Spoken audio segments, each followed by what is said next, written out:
wasiirka wasaaradda caafimaadka Somaliland Saleebaan Ciise Axmed Xagle Toosiye ayaa si ballaaran loogu soo dhaweeyay caasimadda Somaliland ee Hargeysa kadib markii uu ka soo laabtay socdaal shaqo oo ugu maqnaa gobolka Buuhoodle.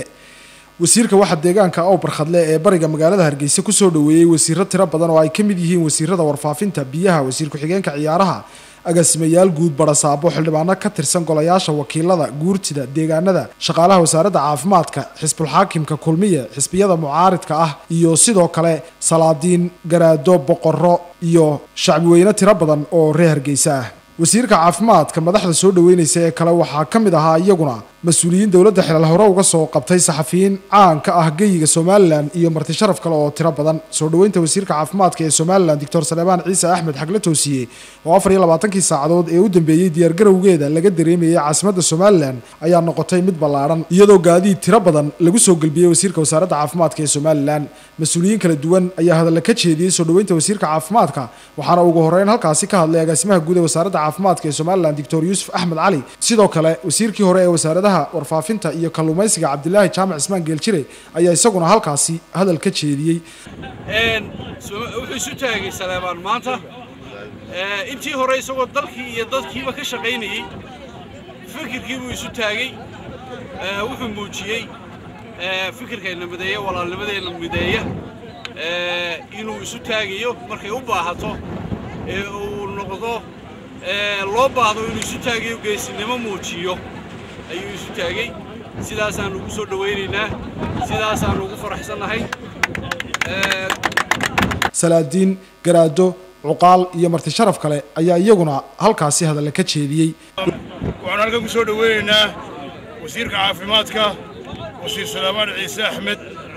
oo hawl shaqo iyo safar adag ka soo baxay soona gutay waajib Somaliland oo wada saarnaa.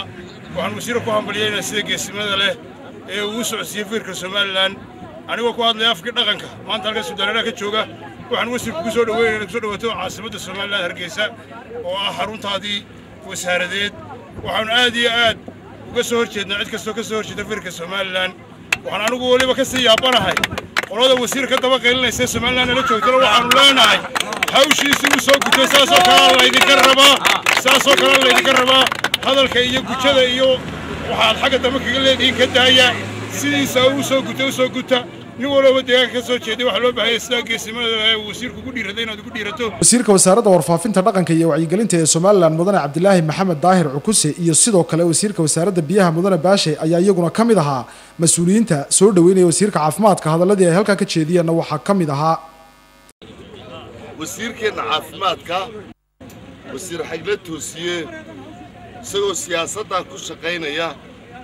waxa uu ka lib keenay oo uu ku guulaystay dadaal uu galay in gobolka Buuhoodle nabadiisu sugnaato, xasiloonaato, dadka lagu soo dabaalo inay horumarka iyo wanaagga ka wada shaqaystaan oo ay ummadooda iyo shacbigooda wax la qabsadaan. shaydaankii iyo tashuushkii dhex yaallay ummadda ayuu dadaal ugu jiraa inuu maalinba inqado. ilaahay wuu ku soo guureeyey dareenka dadkiina soo dhaweynaya. aad iyo aad baan uga mahadnaqaynaa, waanu idinku mahadnaqaynaa. halkan waxaan ku soo dhaweynaynaa Saleebaan oo muujiyay geesinimo, shaqo adag la soo qabtay. qofka xilkiisa gutanay in la soo dhaweeyo ayuu mudan yahay. Saleebaan waxaan ku leenahay wada soo dhawow Hargeysa ku soo dhawow iyo baad ka maqnaydeen awalka sida fiican ee walaalnimada leh iyo ugu shaqeeyay gobolka iyo shaqada uu qabtay iyo siyaasadda dawladda ay ku wajahan in dhammaanba shacbiga Somaliland dhinac kastaba in la mideeyo. aad iyo aad baan wasiirka ugu mahadnaqaynaa. waxaan leenahay waa ku dayasho fiican, waxqabad fiican oo dhinac kastaba ah ay dadku isku jiraan noqdaan. aad iyo waana waxaa dalkaaga iyo dadkaaga iyo diintaadaba aad ku geysatay oo aad ummadda walaalaysay. mas-uuliyad bay naga wada saaran shacbiga Somaliland ee duruufahaada ku jiray inaynu ka wada saarno oo aynu dhinac wada jeesano. aad iyo aad baan wasiirka ugu mahadnaqayaa. sidoo kale xildhibaanada iyaguna ka tirsan golayaasha dawladda ee soo dhaweynaysa wasiirka wasaaradda caafimaadka ee halkaasi hadal ka jeediyay ayaa erayadoodii waxaa ka mid ahaa. aad iyo aad buu ugu mahadsan yahay qaranka Somaliland iyo ummadda Somaliland. waxa weeye way aragtay suuqa haddaad marto in qof kasta oo reer Somaliland oo dalkan u naxaya uu rabo sida Buuhoodle uu hawsha uga qabtay wasiirku aad iyo aad baan ugu mahadinaynaa anaguna waan ku faraxsanahay cid kasta oo Somaliland danbay u tahay waxa uu qabtay waa national interest ma aha wax dan gaar ah waa dan qaran cidda ka daba hadlaysana suldaanka sheegay assalaamu calaykum warahmatullahi wabarakatuh hambalyo qofkii wanaagsan ee wax qabta in bulshada Somaliland soo dhaweyso dhaqan bay noo ahay waa ka war haysaan Buuhoodle nabadna maalintuu yimi ugu horeysay maantana nabadii inuu ilaaliyo wasiirka Soomaaliya u qaabilsan riboodhada iyo waftigii Cali Khaliif watay inuu dhangal la dhaco oo weeriyado oo ku faraxsanahay magaaladu tay ku soo dhaweynaysaa geesinimada sharafta leh ee uu uga bareeray in uu maanta Buuhoodle duruuftii taalay ee laga been abuurayay uu cadeeyo ayaan aad iyo aad uga mahad celinayaa xisbiga kulmiye xisbiga waxaan aad iyo aad wasiirka wasaaradda caafimaadka Saleebaan hawsha uu qabtay waa hawl wanaagsan oo uu raali looga yahay shacabka dawladda cid walba ay raali uga tahay aad iyo aad wasiir waxa la qeexay sayidta maanta waa caashir uga caashisiya waa hawl qabadkii iyo qabadkii aad u qabatay dalkaaga iyo waddankaaga aad iyo aad baan u taageersay aad iyo aad baan u guuleysanahay hawshaada mucaarad maxaafid marka laha wadogtaanu ku xisbi mucaaradaan nahay laakiin wasiirku wax qabtay mucaaradnimo ku mucaaradimayna inuu dalka u qabtay baan ku hambalyeynaa sida maanta hadda wasiirka caafimaadku horumarka ku soo sameeyay gobolka Buuhoodle nabadda uu ka soo shaqeeyay wanaagga iyo midnimada uu dalkiisa la jecel yahay kaasaan ku hambalyeynaa anoo ku hadlay afka xisbiga wicid aan ku hambalyeynaa wasiirka caafimaadka ayaa intii lagu guda jiray soo dhaweyntiisa waxa uu isna ereyo uu shucuurtiisa ku cabirayo ka yidhi isla madashaasi isagoo si guudna uga hadlay safarkii uu ku maqnaa ee gobolka Buuhoodle dhammaan waan islaamaya marka hore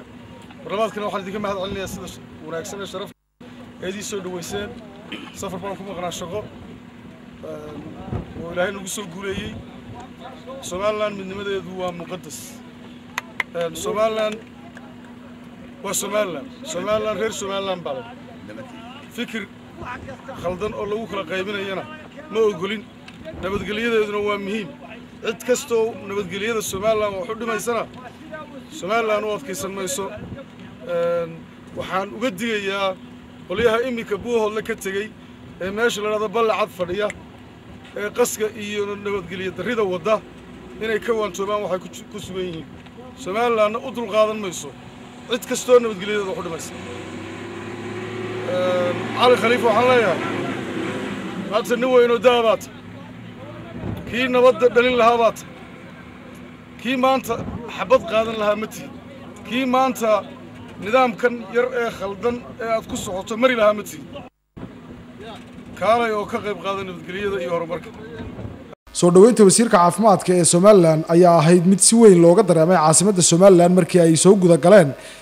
wafdiga soo dhaweynayna laga dareemayay shacbiga caasimadda oo caleemo qoyan ku soo dhaweynaya wasiirka wasaaradda caafimaadka ee Somaliland wasiir Xagle Toosiye ayaa safarkiisa shaqo ee gobolka Buuhoodle uu noqonayaa kii shanaad ee uu gobolkaasi ku tago intii uu hayay xilka wasaaradda caafimaadka sidoo kale bulshada Somaliland ayaa aad ugu diirsatay dhaqdhaqaaqa wasiirka caafimaadka ee nabad waarta iyo horumar loogu raadinayo deegaanada Buuhoodle